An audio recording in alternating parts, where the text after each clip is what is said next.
Praise the lord. ప్రభు అయిన యేసు నామములో అందరికీ వందనములు. యేసయ్య మాటను ఈ కార్యక్రమానికి ప్రేమతో నేను మిమ్మల్ని స్వాగతిస్తున్నాను. ఈ దినము లూకాసు వార్త 3వ అధ్యాయము 23వ వచనం నుండి 38 వచనాల వరకు ధ్యానించుకుందాం. యేసు బోధింప మొదలుపెట్టినప్పుడు ఆయన దాదాపు 30 ఏండ్లు ఈడుగలవాడు. ఆయన యోసేపు కుమారుడని ఎంచబడెను. యోసేపు హేలికి, హేలి మత్తతుకు, మత్తతు లేవికి, లేవి మెల్కికి, మెల్కి యొన్నాకు, యొన్నా యోసేపుకు, యోసేపు మత్తతీయకు, మత్తతీయ ఆమోసుకు, ఆమోసు నాహోముకు, నాహోము ఎస్లికి, ఎస్లి నగ్గాయికి, నగ్గాయి మాయాతుకు, మాయాతు మత్తితీయకు, మత్తితీయ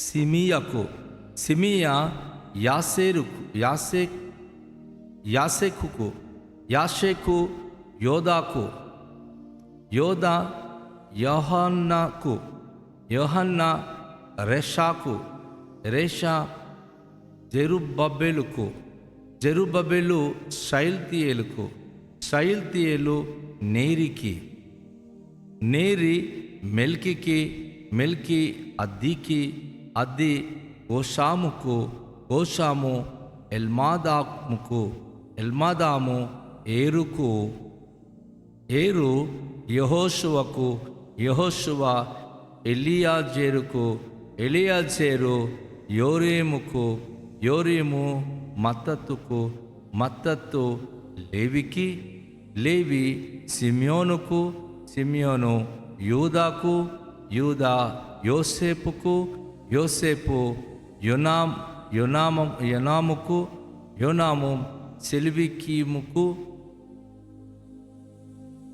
ఎల్యాకీము మేలెకికు, మెలియాకు, మెలేయా మొన్నాకు, మొన్న మత్తతకు, మత్తత నాతానుకు, నాతాను దావీదుకు, దావీదు యెషేకి, యెషే ఓబేదుకు, ఓబేదు ఓయాజుకు, ఓయాజు సల్మానుకు, సల్మాను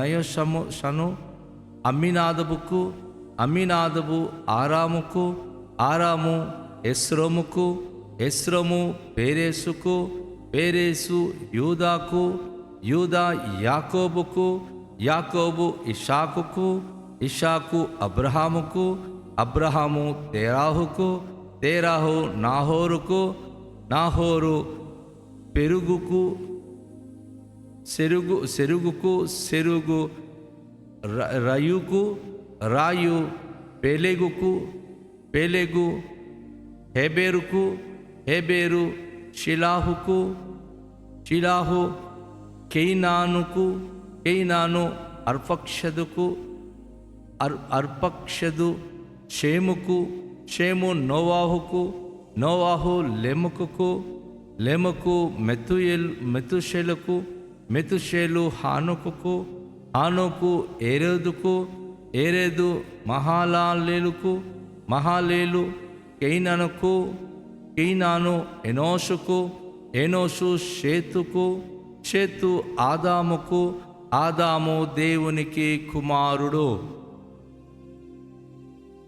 దేవునికి ప్రియ బిడ్డలారా, ఈ ఉదయకాశంలో నేను చదివిన ఈ మాటలన్నట్టు బట్టి చాలామందికి ఏటి పేర్లు ఏమిటి, ఏసే మాటలు ఈ పేర్లన్నీ ఏమిటి అని ప్రశ్న రావచ్చు. దాదాపుగా 7 తరాల గురించి, 77 తరాల గురించి ఇక్కడ రాయబడింది. 77 తరాలు. ఈరోజు చాలామంది వారి తాత పేర్లు తెలుసు కానీ వారి ముత్తాత పేరు ఏంటంటే చెప్పలేరు. చాలామందికి ఒక 2-3 జనరేషన్ గురించి, తరాల గురించి మాట్లాడితే ఎవరోనండి మాకు తెలియదండి అంటారు. యేసు ప్రభువారి యొక్క వంశావళిలో అద్భుతమైన విషయము, 77 తరాల ఆ వంశవృక్షము ఇక్కడ లూకా చక్కగా పొందుపరిచాడు. అంటే యేసు ప్రభువారు ఇజ్రాయిలు జనాంగములో, యూదా గోత్రములో ఏ రీతిగా జన్మించవలసి వచ్చింది, ఆయన సర్వోన్నతుడైన దేవుని కుమారుడు. కానీ ఇక్కడ యోసేపు కుమారుడు అని కూడా రాయబడింది. ఎందుకంటే యోసేపు దావీదు వంశములో పుట్టి పెరిగిన వ్యక్తి. సో దేవునికి ప్రియబిడలారా, మన దేవుని గురించి సందేహించడానికి వీలు లేకుండా కొత్తగా ఏదో పుట్టినటువంటి వాడు కాడు యేసు ప్రభువారు. 77 తరాల నుండి వంశవృక్షాన్ని ఇక్కడ లూకా పొందుపరిచాడు. ఏదో కల్పితమైన దేవుడు కాదు యేసు ప్రభువారు. ఈరోజు ఒక దేవుడు లేక ఒక దేవత అని చెప్పినప్పుడు వారి తరాలు ఏమిటి అని గనుక మనం పరిశీలిస్తే వాటికి తగిన ఆధారాలు ఉండవు, గ్రంథాలు ఉండవు. కానీ యేసు ప్రభువారి గురించి ఇంత వివరంగా 77 తరాల గురించి ఎందుకు వర్ణించబడింది అంటే, he is the true God, నిజమైన దేవుడు, నిజమైన వాడు. ఈ లోకములో 77 తరాల ఆ యొక్క మరి పితామహుల పేర్లను చెప్పబడుతుంది. ఆయన ఏ వంశంలో ఏ విధంగా ఎవరి కుమారుడు అని 77 తరాల వారి వంశవృక్షాన్ని ఆయన ఇక్కడ వివరించబడుతుంది. అబ్రహాము దినాలలో ఇది యూద జనాంగానికి ఒక గొప్ప గర్వకారణం. ఏమిటంటే మనకు పిల్లలు పుట్టినప్పుడు కేవలం మనం ఏం చేస్తున్నాము అంటే పేర్లు పెట్టేసి అంతే, ఆ తండ్రుల పేర్లు కానీ తాతల పేర్లు కానీ వారికి మరి ఏమీ తెలియకుండా అయిపోతుంది. కానీ మరి బైబిల్ చరిత్రలో ఇన్ని పేర్లు లూకా ఎలా రాయగలిగాడు అంటే, పుట్టుక నుంచి ఒక హ్యాండ్ చేతి కర్ర ఒకటి ఉంటుంది.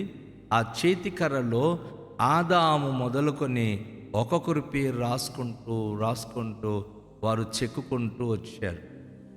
ఎవరు ఆ ఇంటికి తొలుసురు కుమారుడుగా పుడతారో వారి పేర్లు ఆ కర్ర మీద చెక్కేవారు.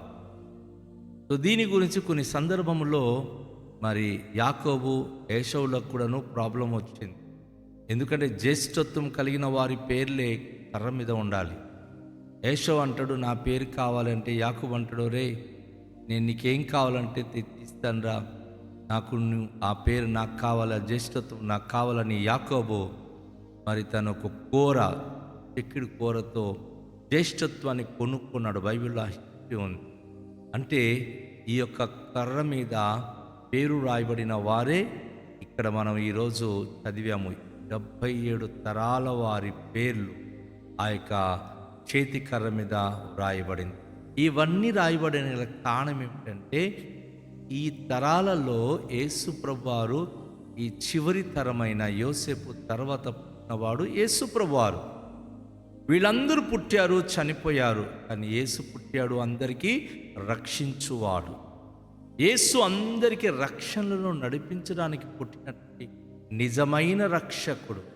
ఆయన మానవ పుత్రుడు కాదు, మానవుని కడుపులో అనగా మరియమ్మ గర్భంలో పుట్టినప్పటికీ సర్వోన్నతుడైన దేవుని కుమారుడు.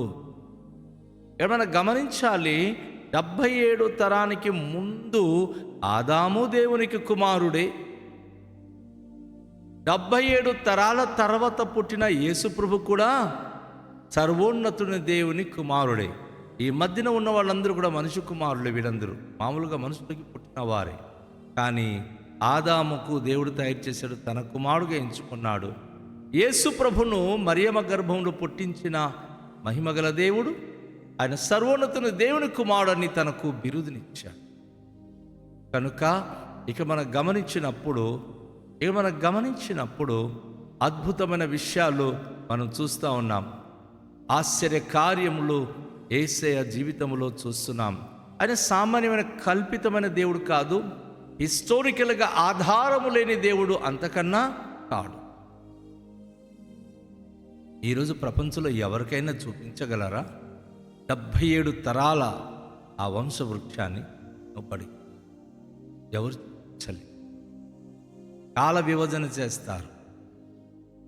ఏ కాలంలో ఎవరు పుట్టారు అని చెప్తారు. కానీ ఇక్కడ ఆది సృష్టి ప్రారంభం నుంచి యేసు ప్రభువారు వచ్చే వరకు 77 తరాల మహానుభావులు అందరి పేర్లు స్పష్టంగా చెప్పబడింది. అంటే యేసు ప్రభువారు తరతరాలలో ఆయన సజీవుడు, ఆయన దైవ కుమారుడు. ఈ సర్వతరాలలో, అన్ని తరాలలో, అన్ని యుగాలలో ఆయన దేవుడు, ఆయన అందరిని రక్షించడానికి సామర్థ్యుడు అని ఈ వాక్యం మనకు నేర్పిస్తుంది. యేసు ప్రభు మనకు రక్షకుడిగా ఈ లోకానికి వచ్చి ఉన్నాడు. ఆయన మనను కాపాడడానికి వచ్చిన మహిమగల దేవుడు. ఆయనకి ఎలాంటి ఆధారాలు లేదు అనడానికి లేదు.